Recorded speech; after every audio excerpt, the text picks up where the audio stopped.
Zabbuli eyana mwemu. Aweereddwa omukisa oyo ajjukira omwavu, Mukama alimulokola ku lunaku olw'akabi. Mukama anaamukuumanga, anaamuwonyanga era n'aweebwanga omukisa mu nsi, so tomuwangayo eri abalabe be okumukola bye baagala. Mukama anaamujjanjabanga ng'ayongobera ku kitanda, gwe olongooseza ddala ekiriri kye bw'alwala. Nayogera nti, Ayi Mukama, onsaasire, omponye emmeeme yange, kubanga nnyonoonye ggwe. Abalabe bange banjogerako bubi nti, alifa ddi erinnya lye ne libula.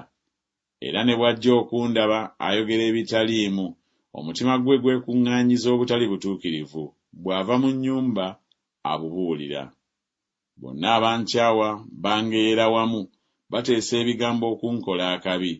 Boogera nti, endwadde embi emukutte, kaakano bw'agalamidde tagenda kugolokoka nate. Era ne munnange mukwano gwange nze, gwe neesiga, eyalyanga ku mmere yange, ansitulidde ekisinziiro kye. Naye ggwe, Ayi Mukama, onsaasire, ongolokose, ndyoke mbawalanire eggwanga. Kyenvudde mmanya ng'onsanyukira, kubanga omulabe wange tampangula. Naye nze, onnyweza nze mu butuukirivu bwange, era onteeka mu maaso go ennaku zonna.